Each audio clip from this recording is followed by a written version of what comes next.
Жамбыл облысы Сарысу ауданы Саудакент ауылы тарихы тереңге бойлаған шежірелі де сырлы өңір. Осы өңірде Сейналиев Асанбай Ермекбайұлы басқарып отырған Байқадам Қашқынбаев атындағы орта мектебі 97 жылдық тарихы бар ауданмен бірге жасасып келе жатқан киелі шаңырақ. Сейналиев Асанбай Ермекбайұлы 1975 жылы Жамбыл облысы Сарысу ауданы Өндіріс ауылында дүниеге келген. Бала кезден оқуға құштар, зерек, дарынды оқушы болды. Жастайынан домбырамен ән айтып, түрлі байқаулардың жеңімпазы атанды. Бозбала шағында тек домбыра тартып, ән айтып қана қоймай спорт үйірмелеріне де қатысып, футбол, үстел теннисі, волейбол ойындарының да шебері болды. Алғашқы ұстаздық қызметін киелі орда Байқадам Қашқынбаев атындағы орта мектебінде тарих пәні мұғалімі болып бастаған. Ел есінде мәңгі қалғын келсе бала тәрбиелі деген дана халық ең қасиетті де қастерлі мамандықты таңдауының басты себебі де өскелең ұрпақты білім нәрімен сусындату болды. Қиыны мен жеңілі, қызығы мен қуанышы мол болған еңбек жолындағы басты ұстанымы үнемі жаңашылдыққа ұмтылу, іздену, табысты көшбасшы болу. 2003-2005 оқу жылдарында мектеп психологы, 2006 жылдан бастап директордың тәрбиесі жөніндегі орынбасары қызметін атқарды. 2015 жылдан бастап Сарысу ауданы нөмірі 11 Сарысу колледжі директоры қызметін атқарды. Өзінің қызметі барысында колледжді жаңа материалдық базамен қамтамасыз етіп, кабинеттерді заман талабына сай жабдықтады. Гүлзарлар жасап, ұстаздар аллеясы және студенттер аллеясын жасап колледждің көркеюіне зор үлес қосты. Асанбай Ермекбайұлы аудан саясатында қолдап, елдің мүддесінен шығып, халқының сенімін ақтау арқылы ауданның мәслихатының 6-шы, 7-ші, 8-ші шақырылым депутаты болды. Партиялы жүйе арқылы өткен 7-ші шақырылым депутаттарының мәслихат төрағасы қызметіне орналасты. Бұл қызметінде аудан экономикасының әлеуетін көтеруде, аудан бюджетін қарастыруда және түйткіл мәселелерді шешуде өзінің білімі мен сауаттылығын пайдалана білді. 7-ші шақырылымында Сарысу ауданының қоғамдық негізінде сыбайлас жемқорлыққа қарсы күрес комитетінің төрағасы. 8-ші шақырылымында Сарысу аудандық Аманат партиясының бақылау комитетінің төрағасы қызметтерін атқарып келеді.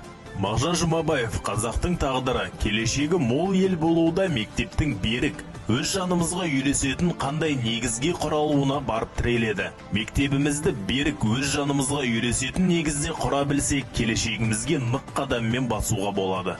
Қазіргі заманғы білім беру жүйесі, оқытудың инновациялық нысандары мен әдістерін енгізу мектептерге ондағы педагог қызметкерлердің тұлғасына және кәсіби құзыреттілігіне жоғары талаптар қоюда. Мектептің шығармашылық тақырыбы әрбір оқушының өзінің қажеттілігі мен мүмкіндігіне сай білім алу құқығын жүзеге асыруды қамтамасыз ету. Заманауи технологияларды меңгеру есебінен оқушылардың білім сапасын арттыру. Ұжымды ұйытып, ынтымаққа бастай білген білікті директор алдымен кадр мәселесінің тұрақты, қазіргі жаңа талаптарға сай білімін жетілдіруге жағдай жасап келеді.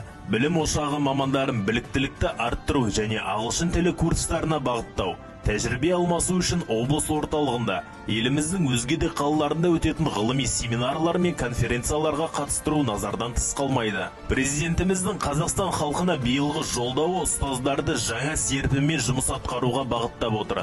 Онда өмір бойы білім алу әрбір қазақстандықтың жеке кредосына айналуы тиіс делінген. Осы бағытта мектепте біртұтас тәрбие беру бағдарламасы аясында ұлттық құндылықтарға насихаттау мақсатында ұстаз да жұмыс атқаруда. Білікті басшы биікке бастайды демекші, бүгінгі таңда мектеп директоры өз кәсіби құзыретін жетілдіру арқылы мектептің жаңа мазмұнды оқыту мен оқу тәжірибесін жетілдіру, педагогикалық қызметкерлермен тренинг, коучинг және тәжірибелік семинарлар жоспарлау, өткізу, талдау, есеп дайындау сияқты шеберлік мүмкіндіктерін тәжірибе барысында жетілдіріп келеді.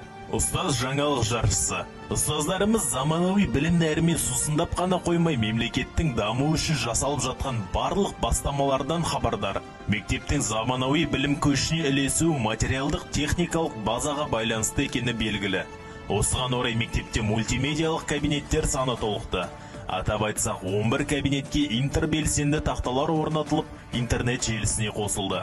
Цифрлы Қазақстан бағдарламасы аясында робототехника кабинеті жабдықталып, факультатив сабақтар бойынша балалар бос уақытын тиімді пайдалануда.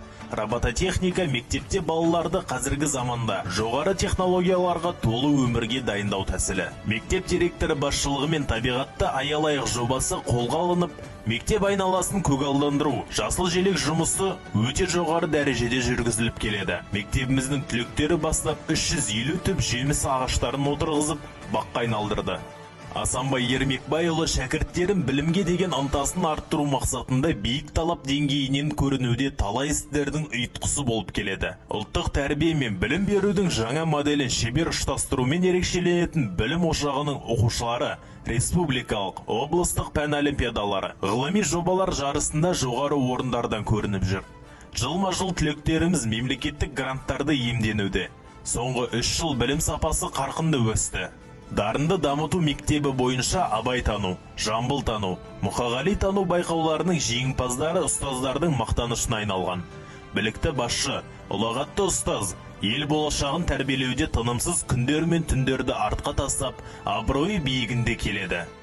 Синалиев Асанбай Ермекбайұлы қоғамға қалтықсыз еңбек ете жүріп, елдің ықыласына бөленіп, алғыс хаттармен және төс белгілерімен марапатталды.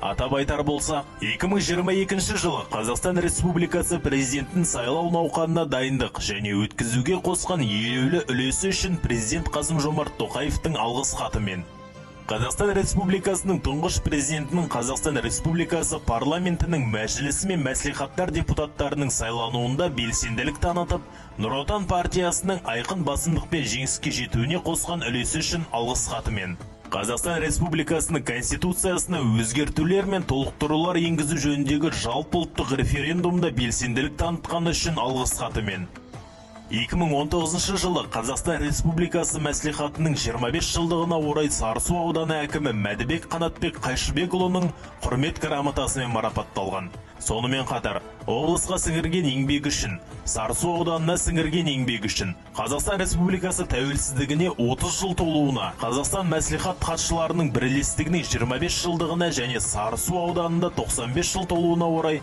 Қазақстан мәслихаттары депутаттарының 30 жылдығына, Жамбыл облысының мәслихат қызметкерлері мен депутаттар арасындағы облыстық спартакиадасына 30 жыл толуына орай, Жаңатас қаласының 50 жылдығы және 55 жылдығында, және Дінмұхамед Ахметұлы Қонаевқа 110 жыл мерекелік төс белгілерімен марапатталған.